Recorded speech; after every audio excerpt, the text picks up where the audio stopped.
Okay guys, it's time for us to draw off our Heather Galler inspired mug.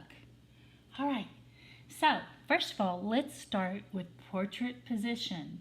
Guys, portrait position is standing tall. This would be landscape position and this would be portrait position. Alright, so put your paper in portrait position. And then we're going to start with the top of our mug is going to be, we're going to use our fingers as a pincher, as a measuring tool. So we're going to start with a big pinch from the top of the page and put a little dot. That's where we want the top of our mug to go. All right. From there, we want to do a little pinch and put a little dot. That's where we want the other side of our mug to be. Now the mugs can be pretty wide, so I'm going to put a little dot here, just a guideline, and a dot here to let me know how big I want the top of my mug to be. All right, so you are using your pencils, by the way, to draw off your mugs. I'm using a Sharpie marker just so that you guys can see it good, but use your pencils and always draw off nice and light when you're first drawing in case you need to erase or adjust something, okay? But I'm going to use my Sharpie marker just so that you can see it. All right, so now I've got my little guideline marks. I'm going to practice drawing the top of my mug, which is like a thin, skinny oval shape. You can kind of practice with your pencil before you do it right, okay? All right, so once you think you know how to do it, you're going to go connect your dots like that. All right, there's the top of our mug.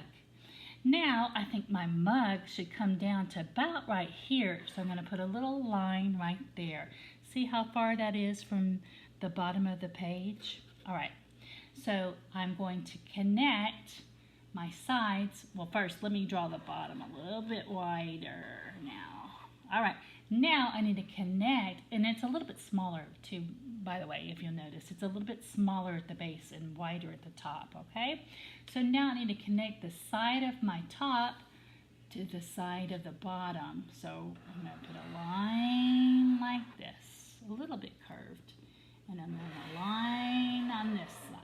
All right, there's the beginning of my mug. Now, guys, we need a handle for our mug. So right here on the side, I'm going to put a sideways U shape. All right, that's the start of our handle. All right. Okay, now to get the rest of the handle, we're just going to copycat that shape a little bigger around it like this. There we go. Now we have the handle for our mug. All right. Now our mug needs a saucer to sit on, a plate. So I'm going to come to about right here where my mug is, and I'll mark it on the other side too. I'll skip over and mark it so I know where to end up. And I'm going to do another one of those kind of skinny side, thin ovals shapes. So I'm going to come around like this. I'll come up. There we go. There's our saucer. All right. Next, I want to add some steam to my cup. Steam because it's either going to be coffee or cocoa. And so I'm going to add some little movement lines here of steam. 1, 2, 3. 1, 2, 3. All right, now that looks a little funny, doesn't it? Because those steam lines are just floating in the air. So I need to actually put the line for the liquid. All right, so I'm going to start right about right here, and I'm going to come copycat this line right here, follow around to this side right here. Now we can't see the liquid line on this side because this is in front of it, right? So that's the line for our liquid, and I'll color that in later, okay? All right. Now we are going to add the table line, which should be just above the saucer line so that our mug can be sitting on the table. So I'm going to put it right about right here. So I'm going to put a line from here to here, and then you cross over and put it right there, the same height on the other side. Okay, there we go.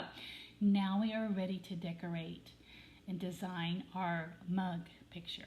All right.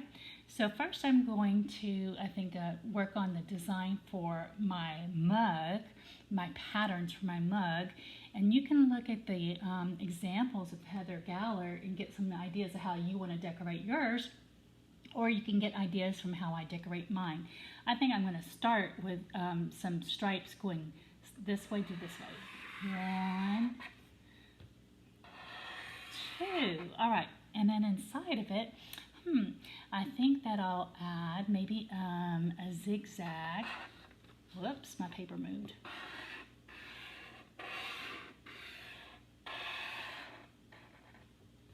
Maybe I'll go like that. Okay, so there's my zigzag pattern. Then maybe up to the top section, I'll add some circles.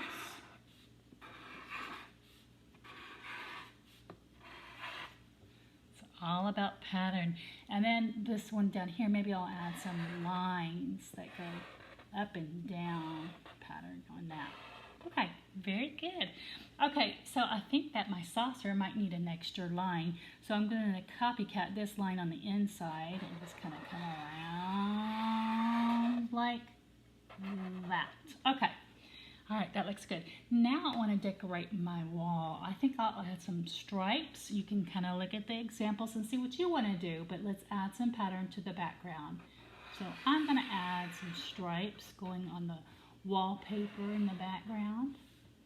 Just kind of evenly space that out. All right, make sure you stop when you get to your mug. All right. And then maybe on the bottom, I'll make stripes going the other way. Skip over my mug. Skip over my mug.